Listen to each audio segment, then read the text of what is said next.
श्री जगन्नाथ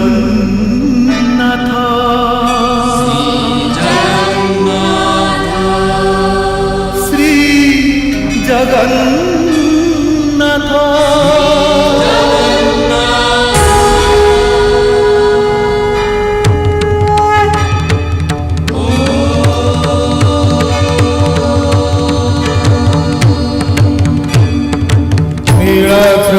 शंखमध्ये शतदलकमले रत्नसिंहासनस्थं सर्वालङ्कारयुक्तं नवघनरुचिरं संयुतं चाग्रजेन भद्राया वामभागे रथचरणयुतं ब्रह्मरुद्रेन्द्रवन्द्यं वेदानां सारमीशं सजनपरिवृतम् ब्रह्मदारुं स्मरामि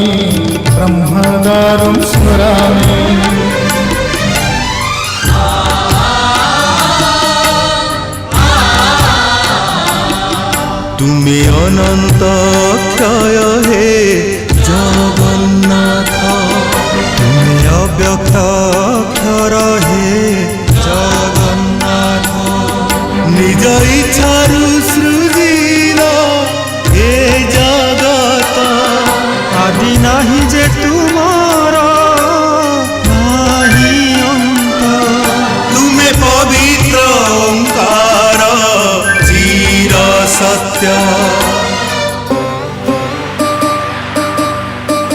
नील सिंधु तीरे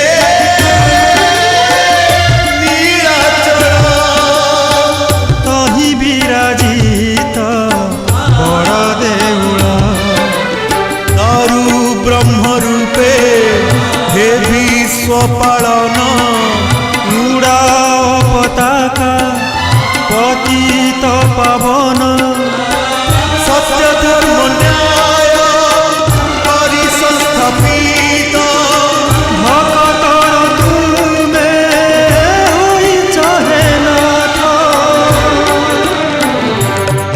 श्री जगन्नाथ श्री जगन्नाथ जगन्नाथ श्री जगन्नाथ श्री जगन्नाथ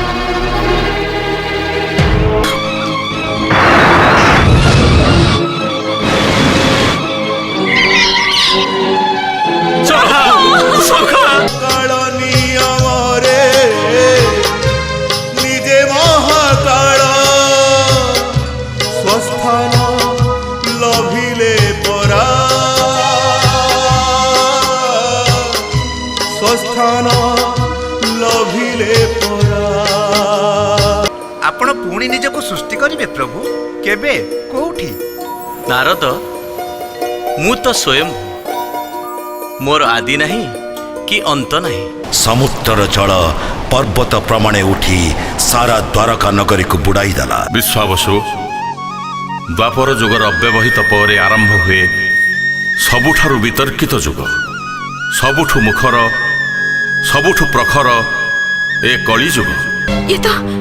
ये तो महाराजा अंग वस्त्र दिजन सैनिक काली बण भितर एटा पाइले राणी मां वर्तमान तुम पथ चाही तुम स्त्री व्याकुल होई उठिले पात्र मंत्री अमात्यगण विव्रत होई पड़िले प्रजाकुल दिगहरा हो गले तुमे एबे जाओ। अरे जाऊन कहीं ये पर नीलमाधव को आदेश जहांको कोटि कल्प धरी तपस्या करी मध्य स्वयं ब्रह्मा तांकर स्वरूप को प्रकाश करि पारंती नाही सेई परम ब्रह्म नीलमाधवं को दर्शन लाभ करिवार सुजोग पाइले विश्वावसु एहा देवकृपा छड़ा आ कौन ही पारे एभली एक पावन क्षेत्र जहार धूली माटी मध्य पवित्र एई क्षेत्र रे जीव परमर संधान पाई थाए काकटीए हो जाए चतुर्भुज मात्र विश्वावसुंक लगी ये सब अज्ञात थिला କେଉଁ ଏକ ଆକର୍ଷଣରେ ସେ ନୀଳକନ୍ଦର ପର୍ବତକୁ ଚାଲି ଆସିଲେ। ନୀଳମାଧବଙ୍କୁ ଦର୍ଶନ କଲେ ଆଉ ଦର୍ଶନ ସାରି ଫେରିବା ପଥରେ ତାଙ୍କୁ ଅପେକ୍ଷା କରିଥିଲେ ପକ୍ଷୀବର। ଏହା ବି ବିଶ୍ୱାବସୁଙ୍କ ଲାଗିଥିଲା ପରମ ବିସ୍ମୟ। ଯାଅ ବିଶ୍ୱାବସୁ, ଆଉ ବିଳମ୍ବ କର ନାହିଁ।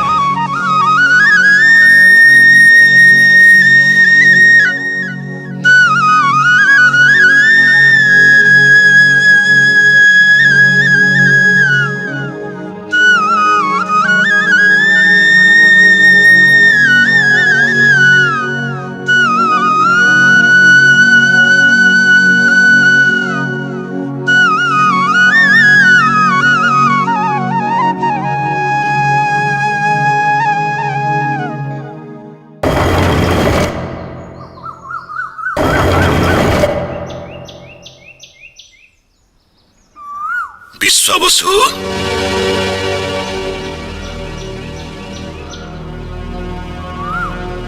ଏ ବିଶ୍ୱାବସୁ,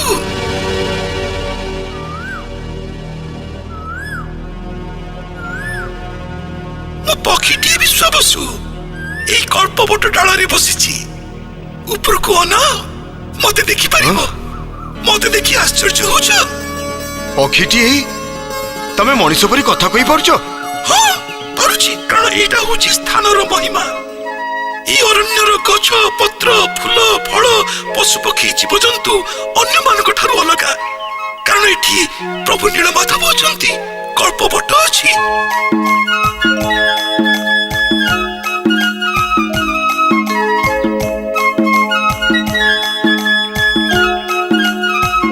ରୋହିଣୀ କୁଣ୍ଡ ଅଛି।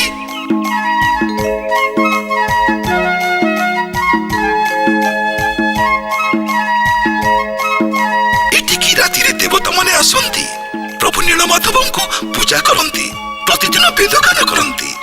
ତେଣୁ ଏହି ସ୍ଥାନଟି ଅତି ପବିତ୍ର। ତମେ ଏଠି କେତେ ଦିନ ହେଲା ରହିଛ ପକ୍ଷୀ? ଦିନ ମାସ ବର୍ଷର ଗଣନା ମୁଁ ତ କରିନାହିଁ ବିଶ୍ୱାବସୁ, କାହିଁ କେବେଠାରୁ କେଜାଣି ମୋଟେ ଅପେକ୍ଷା କରି ବସି ରହିଛି। କାହାକୁ ଅପେକ୍ଷା କରିଛ? ନିଜ ଭାଗ୍ୟ ପ୍ରସନ୍ନ ହବାକୁ। ଏଇଠି ଏଇ କଳ୍ପବଟ ଡାଳରେ ବସି ବସି ହଠାତ୍ ଦିନେ ଆଉ ଗୋଟିଏ କାକ ପକ୍ଷୀ ମୁକ୍ତି ପାଇଗଲା। ରୋହିଣୀ କୁଣ୍ଡରେ ସ୍ନାନ କରି ଚତୁର୍ଥ ମୂର୍ତ୍ତି ହେଇଗଲା, ଆଉ ପ୍ରଭୁ ନୀଳମାଧବଙ୍କ ପାଦ ପଦ୍ମରେ ସ୍ଥାନ ପାଇଲା। ସ୍ୱୟଂ ବ୍ରହ୍ମ ଏହାର ସାକ୍ଷୀ। ମୁଁ ବି ସେହିପରି ମୁକ୍ତି ପାଇବା ପାଇଁ ଏଠିକି ଆସିଛି। ଆଜି ଯାଏ ମୋର ସେ ସମୟ ଆସିନି। କଳ୍ପବଟରେ ବସା ବାନ୍ଧିଛି, କିନ୍ତୁ ମୋର ଭାଗ୍ୟ ଉଦୟ ହଉନି ବିଶ୍ୱାବସୁ। ହୁଏତ ସେ ପକ୍ଷୀର ପୂର୍ବଜନ୍ମ ତପସ୍ୟା ଥିଲା। ଠିକ କହିଛ, ହୁଏତ ପୂର୍ବଜନ୍ମର ତପସ୍ୟା ତାର ଥିଲା। ତମର ବି ସେମିତି କିଛି ତପସ୍ୟା ନିଶ୍ଚୟ ଥିବ। ଏ କଥା କାହିଁକି କହୁଛ? କାହିଁକି କହୁଛି ଶୁଣିବ? କାରଣ ଦିନ ଦିନ ଧରି ଏଇ ବଟବୃକ୍ଷ ଶାଖାରେ ବସି ମୁଁ ସେଇ ଗୁମ୍ଫାର ଦ୍ୱାର ଆଡକୁ ଅନେଇ ରହିଥାଏ, କିନ୍ତୁ କେବେ କୌଣସି ମାନବ ଏଠି ପାଦ ପକେଇବା ମୁଁ ଦେଖିନଥିଲି ବିଶ୍ୱାବସୁ। ତମେ ହିଁ ହଉଛ ଏ ସଂସାରରେ ପ୍ରଥମ ମାନବ ଯିଏ ପ୍ରଭୁ ନୀଳମାଧବଙ୍କ ଦର୍ଶନ ପାଇପାରିଛି। ଖାଲି ଦର୍ଶନ ନୁହେଁ, ଧନ୍ୟ ହେଲ ବିଶ୍ୱାବସୁ, ଧନ୍ୟ ହେଲ। ମୁଁ କିନ୍ତୁ ଏଠି ସେତେ ଦିନ ପର୍ଯ୍ୟନ୍ତ ବସି ରହିଥିବି ଯେତେ ଦିନ ଯାଏ ପ୍ରଭୁ ନୀଳମାଧବଙ୍କ ଅନୁକମ୍ପା ନ ପାଇଛି। ମୁଁ ଯାଉଛି ପକ୍ଷୀ, ପ୍ରତିଦିନ ତ ତମ ସାଙ୍ଗରେ ଦେଖା ହବ। ମୁଁ କିଛି ଦିନ ହେଲା ଅନୁପସ୍ଥିତ ଥିଲି। ମୋ ରାଜ୍ୟର ଲୋକମାନେ ଭାରି ବ୍ୟସ୍ତ ହଉଥିବେ। ହଁ ଯାଅ ବିଶ୍ୱାବସୁ, ଯାଅ। ହଁ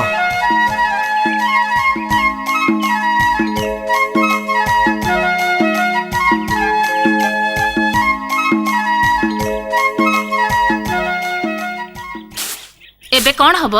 କୋଉ କଥା? ମହାରାଜାଙ୍କର ତ କିଛି ଖବର ଅନ୍ତର ନାହିଁ। ରାଜ୍ୟଟା କଣ ଅରାଜକ ହେଇଯିବ? କାହିଁକି ହବ? କେହି ତ ଜଣେ ରାଜା ହବ। କିଏ ହବ? ମହାରାଣୀ ତ ବର୍ତ୍ତମାନ ଗର୍ଭବତୀ। ସେ ପିଲା ଜନ୍ମ ହବ, ବଡ ହବ, ରାଜୁତି କଲା ବେଳକୁ କେତେ ଡେରି। ଆରେ ସେତେବେଳ ପର୍ଯ୍ୟନ୍ତ କେହି ତ ଜଣେ ରାଜ୍ୟ ସମ୍ଭାଳିବ। ଆଚ୍ଛା, ମହାରାଜା କଣ ଉଭା ନେଇଗଲେ? ମୁଁ କିଛି ବୁଝିପାରୁନି ସେନାପତି, ଏ କ୍ଷେତ୍ରରେ କଣ କରିବାକୁ ହବ? କେତେ ଦିନ ହେଲା ବା ରାଜ୍ୟ ଗଢି ଉଠିଲା, ତା ଭିତରେ ଏମିତି ଏକ ଦୁର୍ଘଟଣା। ଆମର ତ କିଛି ଅଭିଜ୍ଞତା ନାହିଁ। ଆପଣ ମତେ ପଚାରୁଛନ୍ତି, ମୁଁ କି ଉତ୍ତର ଦେବି? ସବର ସଭା ଡାକି ଏ ବିଷୟରେ କିଛି ପରାମର୍ଶ ନେବାକୁ ପଡିବ। ତାହେଲେ ଆମେ କଣ ଧରି ନେବା ମହାରାଜା ଆଉ କେବେ ଫେରିବେନି? ଏ ଘଞ୍ଚ ଜଙ୍ଗଲ ମଧ୍ୟରେ ମହାରାଜାଙ୍କର। ସେନାପତି, ଏମିତି କଥା ସ୍ୱପ୍ନରେ ସୁଦ୍ଧା ଚିନ୍ତା କରନି।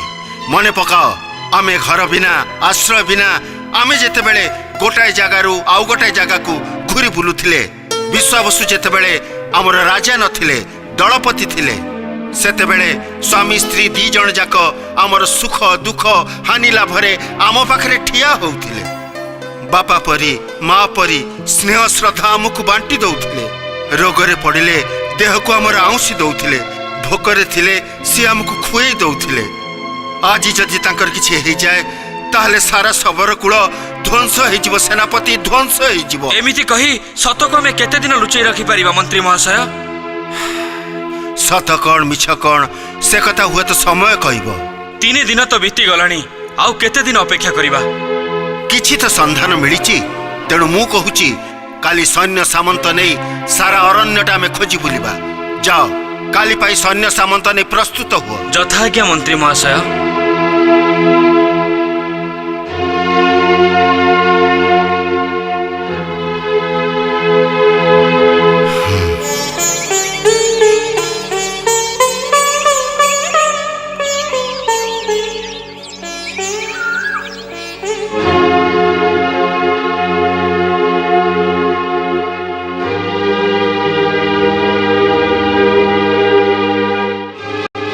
सेनापति महाशय 15 जन सैनिक अस्त्र शस्त्र धरी प्रस्तुत हो रही आपण आदेश देले से बण भितर प्रवेश करेंगे आपण जीवेनी मु न गले से परिचालना करिवो किए मु भी आपण सहित जीवी आपण कहीं जीवे मु आउ धैर्य धर रही पानु सेनापति महाशय आपण सहित गले मन को टिके आश्वासन तो मिलिबो भविष्य में कहीं मत कहबेनी महाराजा को खोजिबारे मु त्रुटि करथिली बोली चलंतु आ विलंब करंतु नहीं सैन्य माने कहंते सेमानंकु बणर प्रवेश पथ को आसीबा पई मु निर्देश देई आसीची आमे सेमानंकु सेठी अपेक्षा करिबा सेमाने आसिले बण भितर को प्रवेश करिबा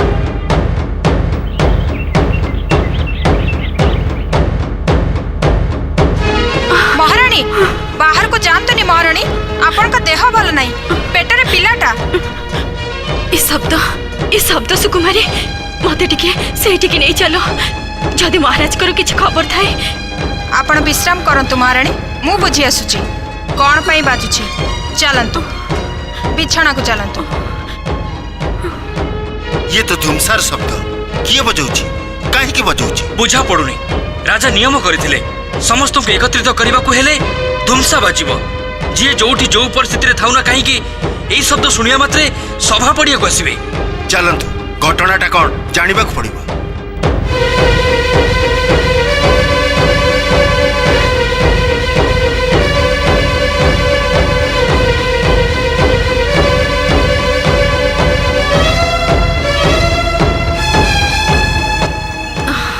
विश्राम करंतु मु आसुची शीघ्र जा सुकुमारी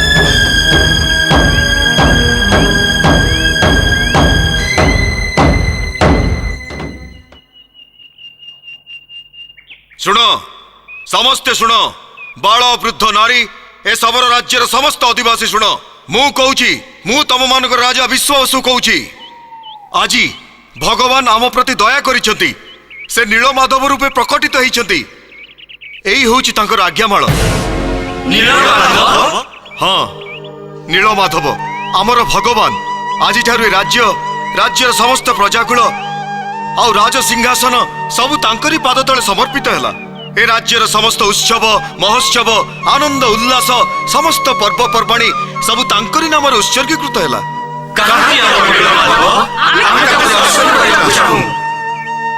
ना तांकु केही दर्शन करि परिबिनी एहा होची तांकर निर्देश तांकु केवल मु पूजा करि परिबी तुम समस्तंकर अळी अर्दळी प्रार्थना पूजा मु तांकर निकटକୁ नै जिबी आज ठारू ए समस्त प्रजागण केवल तांकरी जयगान करिवे जय प्रभु नीलमाधवंकर जय प्रभु नीलमाधवंकर जय प्रभु नीलमाधवंकर जय प्रभु नीलमाधवंकर महारानी महारानी महारानी कौन है सुकुमारी महाराज महाराज महाराज फेरी आसिचंदी महाराणी। कौन कहलु महाराज फेरी आछंती?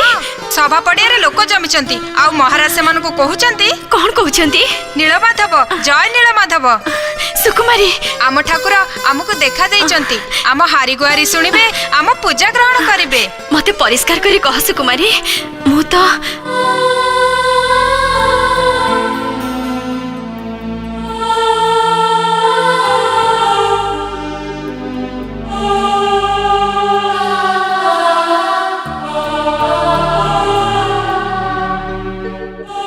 खूब चिंतार पड़ी जाइथिलो ना ए फुलमाला देखुछ? 3 दिन हब कि कष्ट जे दिन गुड़ाक बीती से कथा केवल मु ही जाने, अथच आपण ए फुलमाला। ना ना, ये सामान्य फुलमाला नुहे, प्रभु नीलमाधवଙ୍କ गଳାର ମାଳ, आज्ञा माळ। नीलमाधव? किए से नीलमाधव? सुकुमारी भी सेई कथा कहतिला। एका सुकुमारी नुहे पद्मावती, ए राज्यर समस्त प्रजाकुल आज ठारू केवल तांकरी जयगान करिवे। से किए? आमर इष्ट देवता, तांकर आज्ञामाल को तमे प्रणाम कर।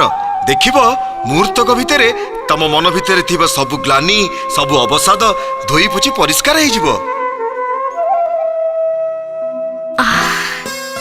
कि अनुभूति, मो देह सारा रोमांचित हो उठुछि।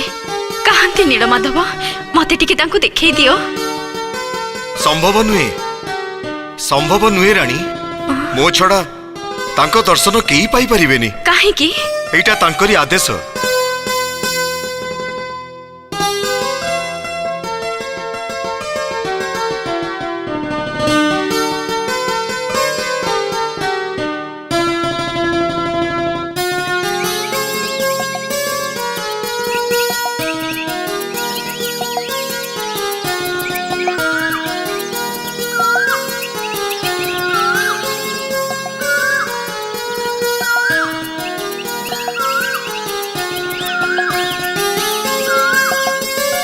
सुकुमारी,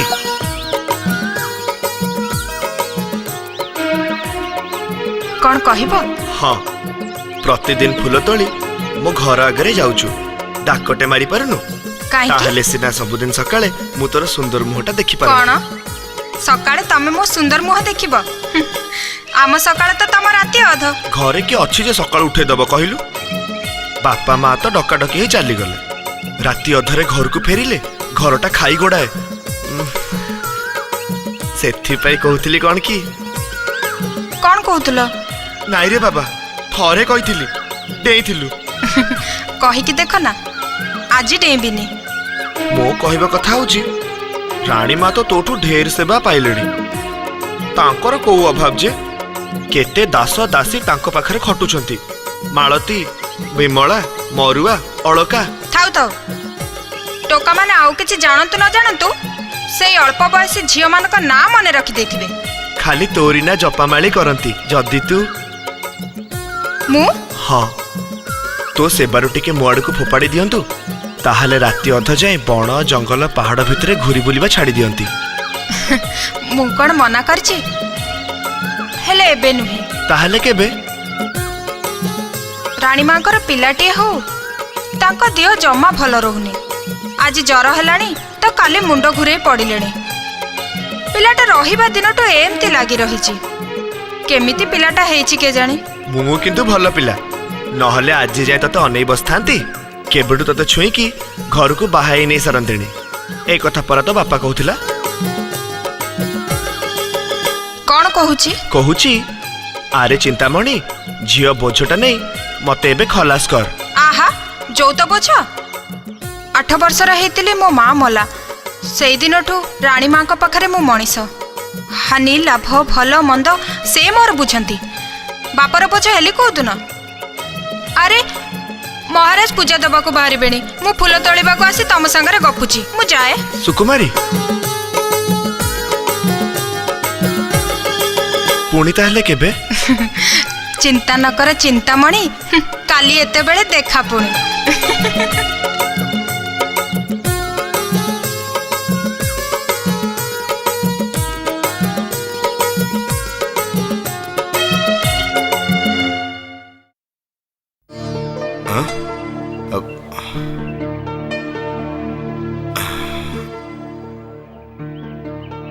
ଏଠି ଏମିତି କାହିଁକି ବସିଛ?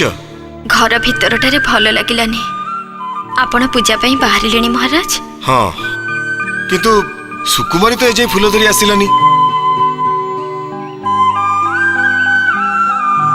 କିରେ ଫୁଲ ନିଅନ୍ତୁ। ଆଜି ଫୁଲ ଆଣିବ କେତେ ଡେରି ହେଲା?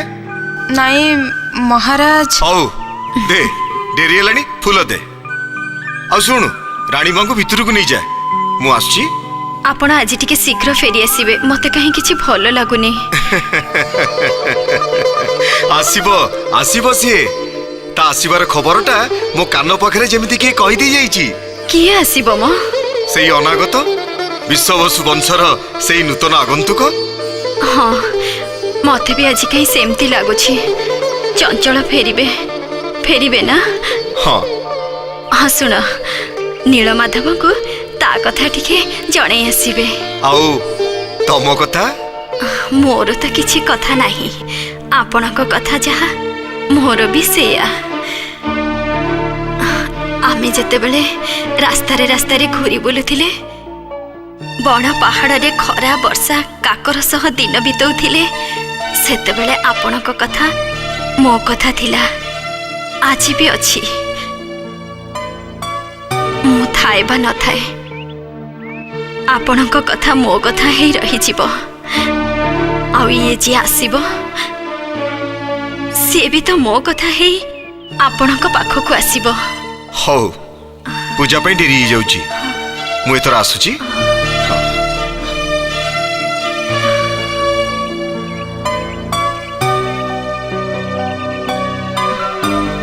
ରାଣୀମା ଆସନ୍ତୁ। ହଇଲୋ ହେଇ, ସତ କହିଲୁ, ଫୁଲ ଆଣିବାକୁ ଯାଇ ଏତେ ଡେରି କ'ଣ ହେଲା? ରାଣୀମା, ସବୁବେଳେ କ'ଣ ସମାନ ଥାଏ? ହଁ, ତା ଅବଶ୍ୟ ନଥାଏ। ଏମିତି ସମୟ ଆସେ, ରାଜା ମହାରାଜାଙ୍କର ଆଦେଶ ବି ଲୋକ ଗୋଡ଼ରେ ଆଡ଼େଇ ଦିଅନ୍ତି। ଯଦି କ'ଣ ଯଦି ରାଣୀମା? ସେଇ ଯଦି ପାଖରେ ସବୁ ଅଡୁଆଲ ସୁକୁମାରୀ। ଯଦିର ନାଁଟା ଯଦି ଚିନ୍ତାମଣି ହେଇଥାଏ। ରାଣୀମା। ହଉ, ଆଉ ଲାଜ କରନି, ଚାଲ ଯିବା। ଚାଲନ୍ତୁ।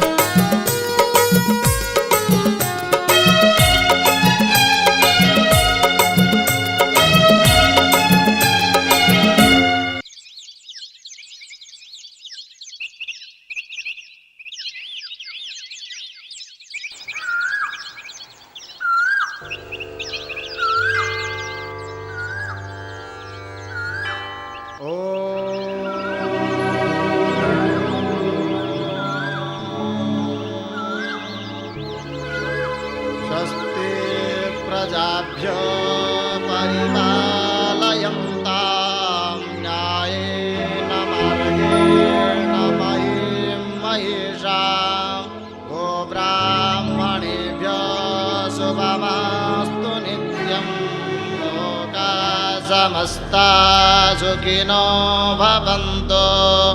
काले वर्षन्तु पर्जन्यः पृथिवी सस्यशालिनी। देशो यक्षोभरहितो ब्राह्मणा सन्तु निर्भया। संनः सत्यस्य पतयो भवन्तु। संनो अर्वन्तः समुसन्तु गावः। संनारुभवः सुकृतः सुहस्ताः। संनो भवन्तु पितरो हवेषु। द्योः शान्तिरन्तिरं दारिगियकुं शान्ति।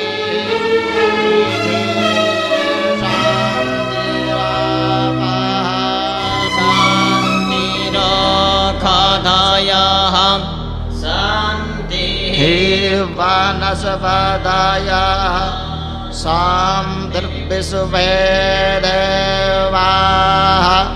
शान्तिर्ब्रह्मा शान्तिः सर्वगुं शान्तिः। शान्तिरेव शान्तिः कामा शान्तिरेधि। यतो जातः समीहसे ततो न प्राभायं कुरु। सन्ना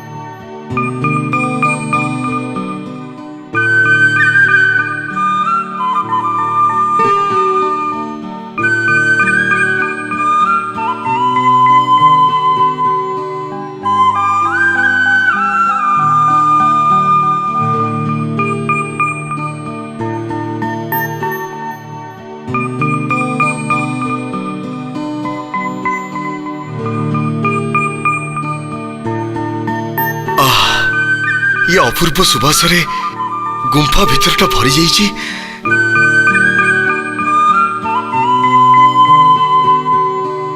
ସୁନ୍ଦର ଫୁଲରେ ପ୍ରଭୁଙ୍କୁ ମୋର କିଏ ସଜେଇ ଦେଇଛି। ଆସିବା ପୂର୍ବରୁ ଗୁମ୍ଫା ଭିତରୁ ମନ୍ତ୍ରୋଚ୍ଚାରଣ ଶୁଭୁଥିଲା। କିଏ ଆସିଥିଲା? କିଏ ଆସିଥିଲା ପ୍ରଭୁ? କୁହନ୍ତୁ, କୁହନ୍ତୁ ପ୍ରଭୁ।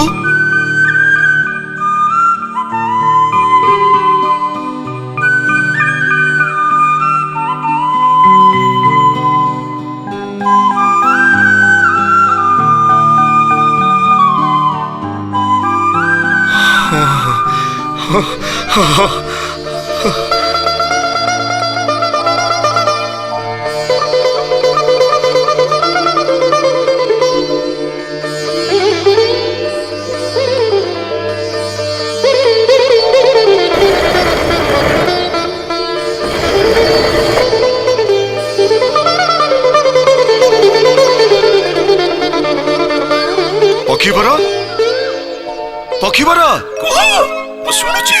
ତମେ ତ ମୋର ବନ୍ଧୁ ହେଇ ସାରିଛ। କପଟ ନକରି କୁହ, ତମେ ତ ସଜାଗ ପ୍ରହରୀ ପରି ଦିନ ନାହିଁ ରାତି ନାହିଁ ଏ ବଟବୃକ୍ଷ ଶାଖାରେ ଜଗି ବସିଛ। ତମେ କୁହ, ଏ ସ୍ଥାନ ସମସ୍ତଙ୍କୁ ଯେତେବେଳେ ଅଗୋଚର, ଏ ସ୍ଥାନର ସନ୍ଧାନ ପାଇଲା କିଏ? ମୁଁ ଆସିବା ଆଗରୁ ଏଠିକି କିଏ ଆସିଥିଲା? କିଏ ମୋ ପ୍ରଭୁଙ୍କୁ ପୂଜା କରିଗଲା? ମୋ ପ୍ରଭୁଙ୍କ ବେକରେ ଝୁଲୁଛି ଅପୂର୍ବ ଫୁଲର ମାଳା। ଯୋଉ ଫୁଲ ମୁଁ କେବେ ବି ଦେଖିନଥିଲି। କେବେ ବି ଦେଖିପାରିବନି ବିଶ୍ୱାବସୁ। ସେ କଣ ମର୍ତ୍ତ୍ୟର ଫୁଲ? ସେ ସ୍ୱର୍ଗର ପାରିଜାତ ମାଳା। ସ୍ୱର୍ଗର ପାରିଜାତ ମାଳା? ତମ କାନରେ ନିଶ୍ଚୟ ବେଦ ମନ୍ତ୍ର ପଡିଥିବ ବିଶ୍ୱାବସୁ। ନୀଳମାଧବ ସ୍ୱୟଂ ପରମ ବିଷ୍ଣୁ। ତାଙ୍କୁ ଅର୍ଚ୍ଚନା କରିବା ପାଇଁ ବ୍ରହ୍ମା, ଶିବ, ଇନ୍ଦ୍ର, ବରୁଣ, ପବନ ସବୁ ଦେବଗଣ ଆସିଥିଲେ। ସମସ୍ତେ ପୂଜା କରିଗଲେ। ଦେବତାମାନେ ଆସିଥିଲେ ମୋ ପ୍ରଭୁଙ୍କ ପାଖକୁ। କାହିଁକି ଆସନ୍ତିନି? ସେ ଦେବତା ମାନଙ୍କର ଦେବତା। ଖାଲି ଆଜି ନୁହେଁ, ସେମାନେ ପ୍ରତିଦିନ ଆସନ୍ତି, ପୂଜା କରନ୍ତି, ପ୍ରାର୍ଥନା କରନ୍ତି, ଆଉ ତାପରେ ଚାଲି ଯାଆନ୍ତି। ସେ ପରା ମାଧବ, ସ୍ୱୟଂ ନୀଳ ମାଧବ। ହଁ ହଁ ହଁ।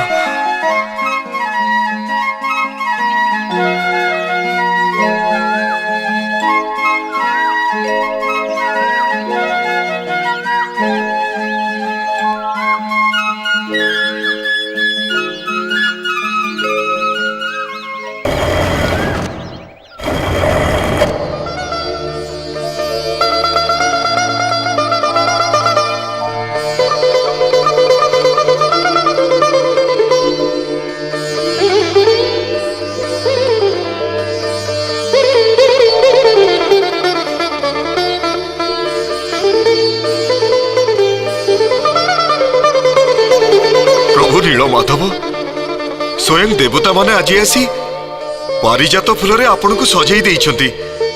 ପ୍ରଭୁ, ସେମାନେ ବେଦ ମନ୍ତ୍ରରେ ଆପଣଙ୍କୁ ଆରାଧନା କରିଛନ୍ତି। ମୁଁ ତ ଗୋଟେ ଛାର ଶବର। ବଣର ଫୁଲ ଆଉ ବଣର ପତ୍ରରେ ମୁଁ ଆପଣଙ୍କୁ ଅଧିକା କଣ ସଜେଇବି? ଅଭିମାନ କର ନାହିଁ ବିଶ୍ୱାବସୁ।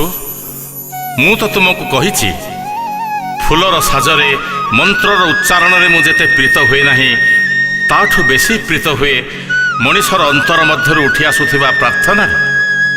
ବିଶ୍ୱାବସୁ, ଭାବକୁ ନିକଟ ମୁଜେ ଅଭାବକୁ ଦୂର। ତୁମର ସେଇ ଭାବ ମୋ ପାଇଁ ସବୁଠୁ ବଡ଼ ପୂଜା। ତା ଛଡ଼ା ତୁମେ ପ୍ରତ୍ୟେକ ଦିନ ଦୟଣାର ମାଳ ଆଣି ମୋତେ ଦେଉଛ।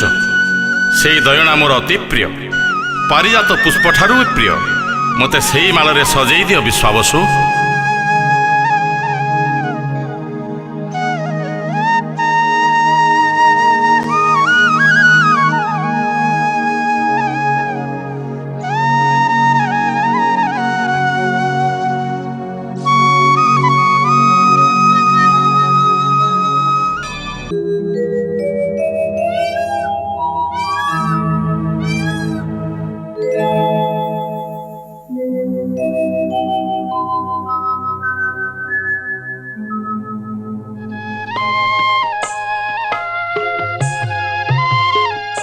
ରାଣୀମା, କ୍ଷୀର ଆଣିଛି।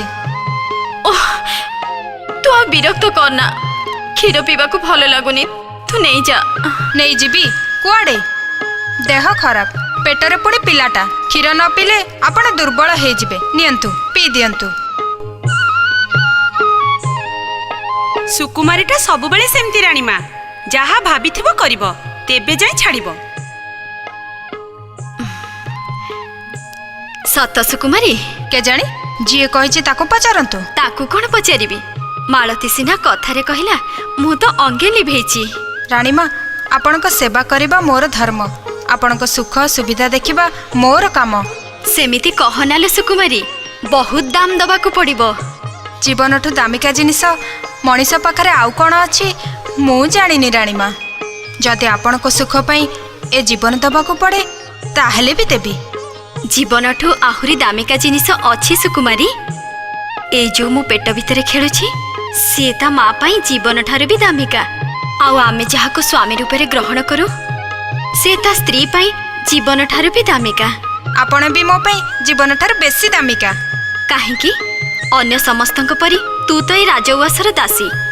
ତୋ କାମ ପାଇଁ ତୁ ତ ବର୍ତ୍ତନ ନଉଛୁ। ନା ରାଣୀମା, ମୁଁ ଦାସୀ ସତ, ହେଲେ ଅନ୍ୟ ସମସ୍ତଙ୍କ ପରି ନୁହେଁ। ବୁଢ଼ା ଅକର୍ମଣ୍ୟ ରୋଗିଣା ବାପାକୁ ନେଇ ଦିନେ ଯିଏ ପେଟର ଜ୍ୱାଳାରେ ମରୁଥିଲା, ତାକୁ ଆପଣ ଆଦରରେ ଛାତିକୁ ଆଉଜେଇ ନେଇଥିଲେ। ଏ ଅଧିକାର କ'ଣ ଅନ୍ୟ ସମସ୍ତେ ପାଇଥିଲେ ରାଣୀମା?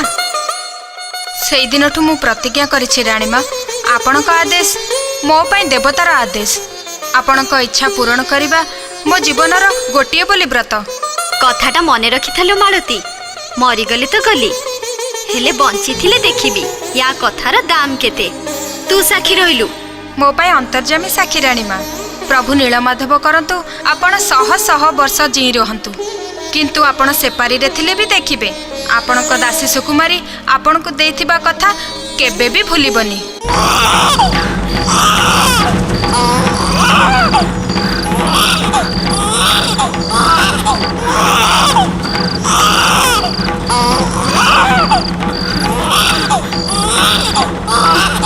ରୁହ, ଅଟକି ଯାଅ, ସେଇଠି ଠିଆ ହୁଅ। ତମର ଆଗେଇବା ଏବେ ଶେଷ ହେଇଯାଇଛି।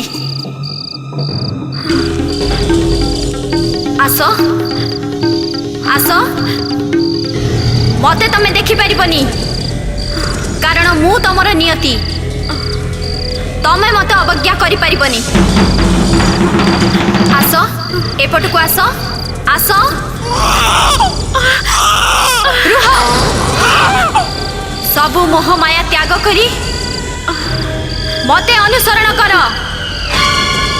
ଆସ, ଆସ। ନା, ମୁଁ ଯିବିନି, ମୁଁ ଯିବିନି। ରାଣୀମା, ମୁଁ ଯିବିନି। ରାଣୀମା, ଯିବିନି। କ'ଣ ହେଲା ରାଣୀମା? ଏମିତି ଚିତ୍କାର କରି ଉଠିଲେ କାହିଁକି? ସୁକୁମାରୀ, ଦେହ ଥରୁଛି, ଦେହରେ ମୁଣ୍ଡରେ ଝାଳ। ମତେ ଟିକେ ପାଣି ଦେ, ମୁଁ କୁଆଡ଼େ ଯିବିନି।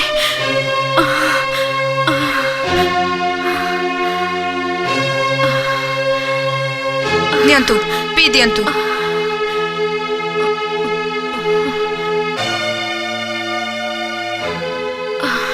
ସୁକୁମାରୀ, ମୋ ପାଖରେ ଟିକେ ବସ। ସୁକୁମାରୀ, ଖରାପ ଲାଗୁଛି? ମହାରାଜକୁ ଡାକିବି? ବୈଦ୍ୟଙ୍କୁ ଡାକିବି? କାହାକୁ ଡାକିବା ଦରକାର ନାହିଁ, ତୁ ବସ।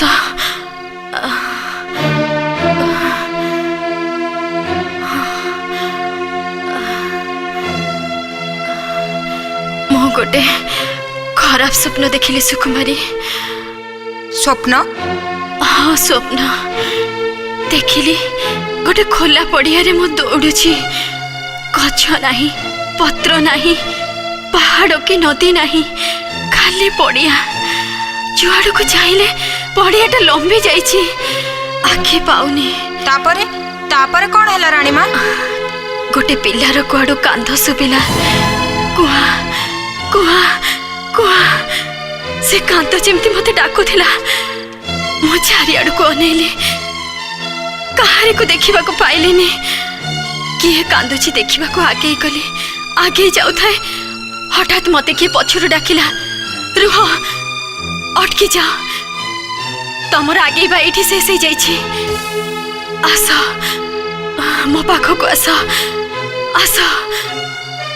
ଯେମିତି ସେ ଡାକ ମୋ କାନରେ ବଜ୍ର ପରି ଶୁଭୁଥିଲା।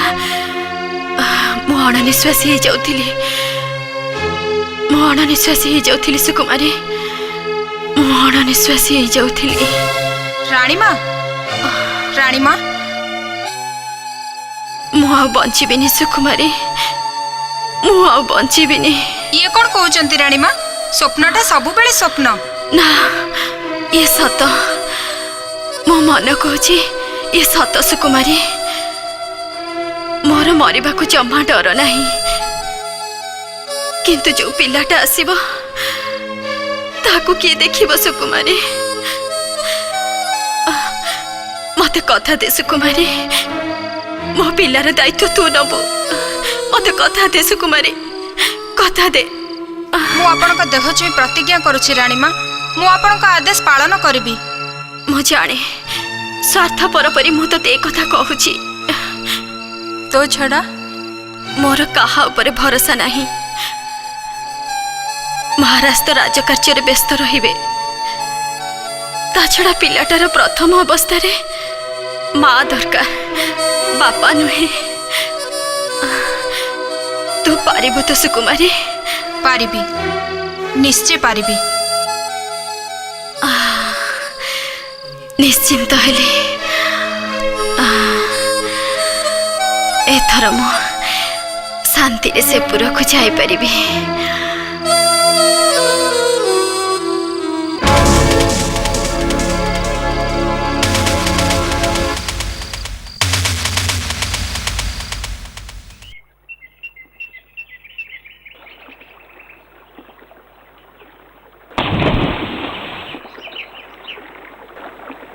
हे सूर्यं सहस्रांशु तेजराशु जगत्पते अनुकंपा मिहं भक्त्या गृहाणार्घ्यम दिवाकरौ।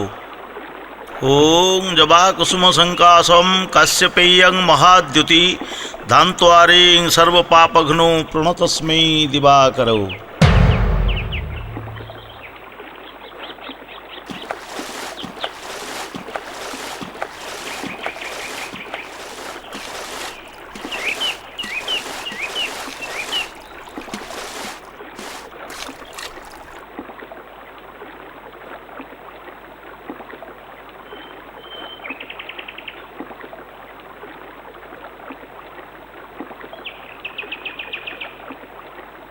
प्रातः प्रणाम महाजने। सर्वारिष्ट शांतिर्भवतु।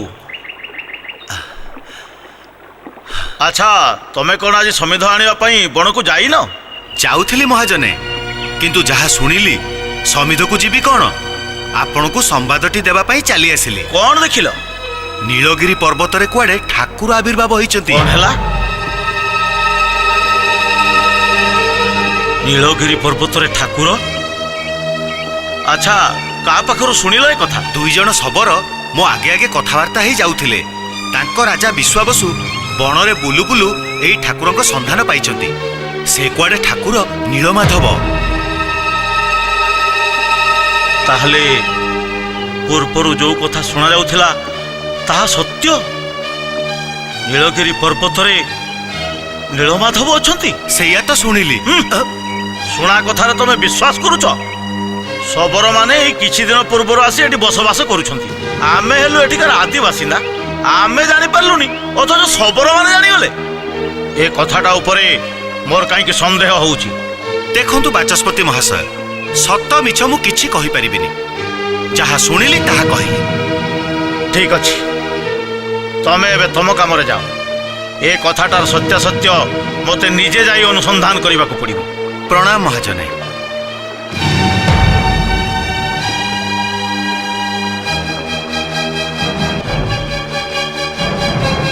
नीलगिरी पर्वत रे नीलमाधव?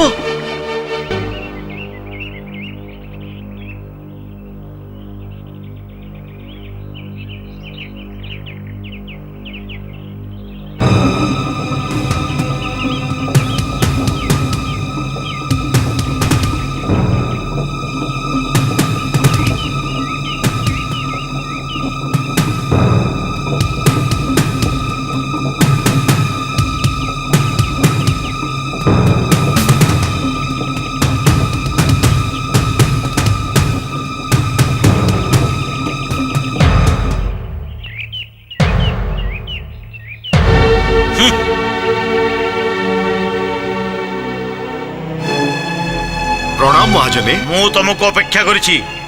मते एइठी? हाँ, संधान करी जानिबाकू पाइली ତମେ ପ୍ରତ୍ୟହ ପ୍ରାତ କାଳରେ ସେ ନୀଳଗିରି ପର୍ବତକୁ ଯାଉଛ ଆଉ ସେଠି କୁଆଡ଼େ ନୀଳମାଧବଙ୍କର ଆବିର୍ଭାବ ହେଇଛି ତମେ ତାଙ୍କୁ ପୂଜା କରୁଛ। କଥା କିଛି ସତ ମହାଜନେ, କିନ୍ତୁ ସମ୍ପୂର୍ଣ୍ଣ ସତ ନୁହେଁ। ତା ମାନେ ନୀଳମାଧବ ଏବେ ଆବିର୍ଭାବ ହେଇନାହାନ୍ତି। ଆବହମାନ କାଳରୁ ନୀଳଗିରି ପର୍ବତ ଉପରେ ସେ ବିରାଜମାନ କରିଛନ୍ତି। ପୂର୍ବ ଜନ୍ମର ସୁକୃତ ଫଳରୁ ମୁଁ ତାଙ୍କ ଦର୍ଶନ ପାଇଛି ଆଉ ସେଇ ଦିନଠୁ ମୁଁ ପୂଜା କରି ଆସୁଛି। ସେ ଖାଲି ମୋର ଇଷ୍ଟ ଦେବତା ନୁହନ୍ତି, ଆମ ଶବର ଜାତିର ଇଷ୍ଟ ଦେବତା। ନୀଳମାଧବ ଯୋଉଠି ବିରାଜମାନ କରିଛନ୍ତି ସେ ସ୍ଥାନଟା ମତେ ଦେଖେଇ ଦେଇ ପାରିବ? ସେ ଅନୁରୋଧ କରନ୍ତୁନି ବାଚସ୍ପତି ମହୋଦୟ, କେବଳ ମତେ ହିଁ ତାଙ୍କୁ ପୂଜା କରିବାର ଅଧିକାର ମିଳିଛି। ଖାଲି ସେତିକି ନୁହଁ, ତାଙ୍କ ଆସ୍ଥାନ କାହାରିକୁ ନ ଦେଖେଇବା ପାଇଁ ମତେ ନିର୍ଦ୍ଦେଶ ମିଳିଛି। କାହାର ନିର୍ଦ୍ଦେଶ? ସ୍ୱୟଂ ନୀଳମାଧବଙ୍କର।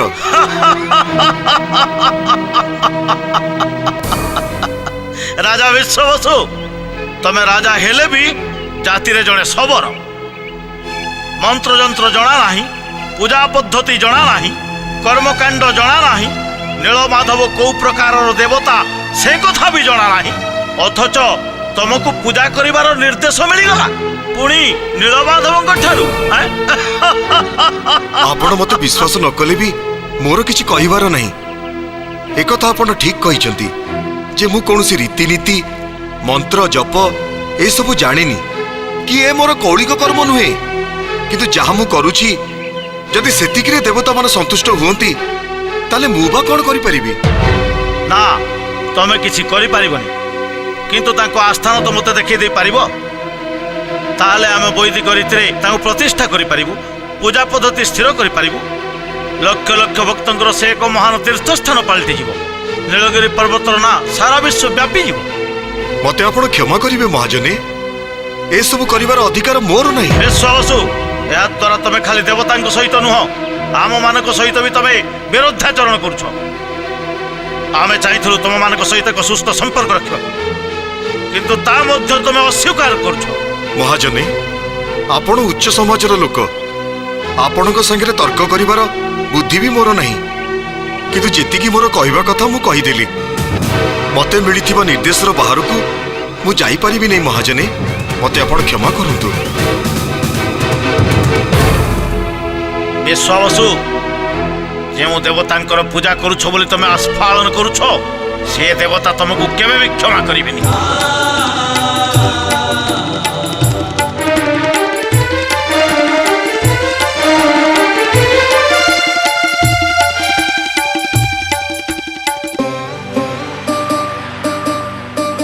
জগতর নাথ জগন্নাথ, বিন্দু ঠারু সিন্ধু তুমে সর্বব্যাপ্ত।